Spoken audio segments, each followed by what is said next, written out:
So yun po guys, and magandang araw po sa lahat, especially po sa mga charity viewers po dyan ng PB Team at sa Chris Paunatics po na nagmamahal sa tambalan nga po ni Krishna tsaka ni Sir Paul Pugong Biyahero.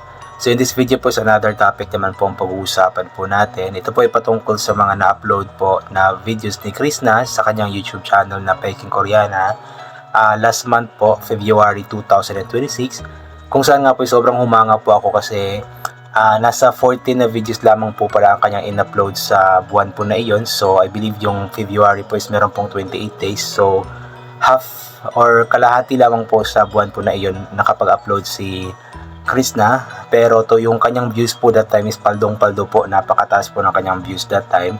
At I believe umabot po ito ng 2.2 million po na views para sa buwan ng February. So ibig sabihin lamang po is talagang mahal na mahal po si Krishna ng mga charity viewers, mga Chris Paunatics, kasi kahit na konti lamang po yung kanyang upload, kalahati lamang po sa isang buwan yung kanyang upload, ay talagang paldong-paldo po ang views po ni Krishna. Nakakahanga po ito guys kasi yung ibang mga vloggers nga po kahit na yung upload is araw-araw nag-upload. For example sa February 28 days, so 28 din yung upload na videos sa month po na iyon.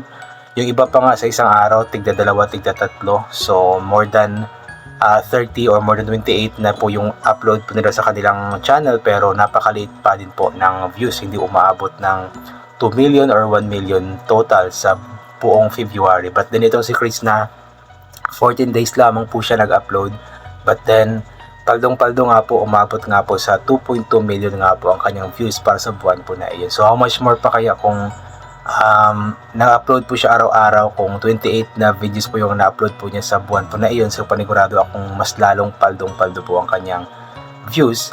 So isa lamang po itong patunay talaga na sobrang dami po na nagmamahal kay Krishna. Talagang inaabangan po ang kanyang mga videos, inaabangan po ang kanyang mga vlogs kasi kahit na minsan lang po siya nag-upload that month, February, is talagang yung views po niya is mataas pa rin, hindi po nawawala yung pagtaas ng kanyang views. Kasi nga po, siguro mas lalo na namimiss po ng mga tao si Chris na that time kasi nga po minsan lamang po siyang nag-upload. But then ngayong March, I believe may upload po siya, pero hindi pa rin siya consistent na araw-araw nag-upload. So naiintindihan po naman natin iyon kasi nga po mahirap din po kasi yung nag-vlog, nagka-travel po sila tapos mag-i-edit pa, pag-upload pa. So may hirap po yun guys kasi nakakapagod din po yung travel, yung pag-mission po nila, mahirap po yun. So intindihin po natin na hindi po araw-araw nakakapag-upload si Krishna, maging si Sir Paul or yung iba pang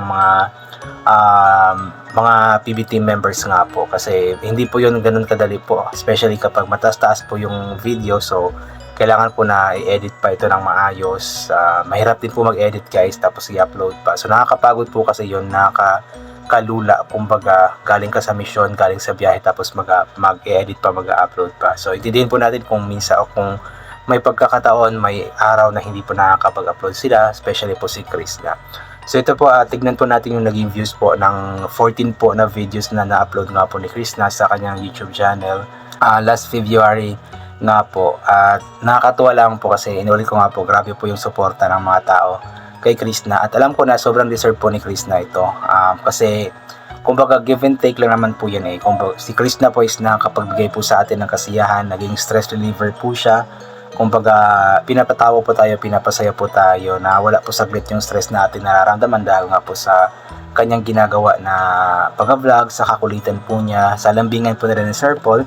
So yun po yung naibibigay ni Krishna sa atin. But then ang naibibigay din naman natin kay Krishna is yung views nga po. Kapalit po ng pag-ibigay po ng kasiyahan niya sa atin is yung views nga po. Pinapanood natin yung kanyang views, so kumikita po siya konti doon kahit papano. So kumbaga give and take lamang po iyon.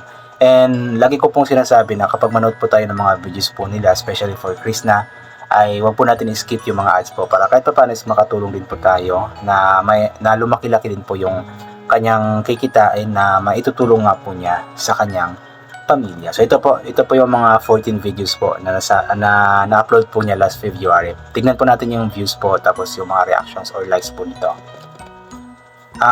Isunod-sunod po natin. So February 1 hanggang February 6 is wala pong upload si Krishna sa kanyang YouTube channel. So nag-start po siyang mag-upload February 7 At ito po yung video na mga ganap sa birthday ni Papa, super late upload. Hashtag Pekeng Koreana na meron na pong 56,290 na views sa kasalukuyan. Then ang likes po nito is nasa 6.8k. So next naman is February 8. Ang saya ni Ate Aiza kasama Grabe with hashtag Pekeng Koreana, hashtag PBTeam na meron na pong 213,418 na views. So mataas-taas yung views po nito. Then 15k po yung likes, tapos it was posted February 8, 2026. Parang ito po yung time na nagsimba po sila ni Aiza. Ito naman po, February 9 po ito na-upload. Melvin may inamin, haha ano kaya, with 154,549 na views I mean. Then 12k po ang likes po nito. Next naman po, Chris na nagalit, bakit kaya? Hashtag Pekeng Koreana, hashtag PBTeam, hashtag OFW with 107,888 na views. It was posted February 10, 2026 at ang likes po nito is 9.1. Okay. Next naman po, Chris na may binigay kay PB with hashtag Pekeng Koreana, hashtag PBTeam, hashtag Pugong Biyahero with 170,455 na views. At it was posted po February 11, 2026. At ang likes po nito is nasa 11k na po ang likes po nito.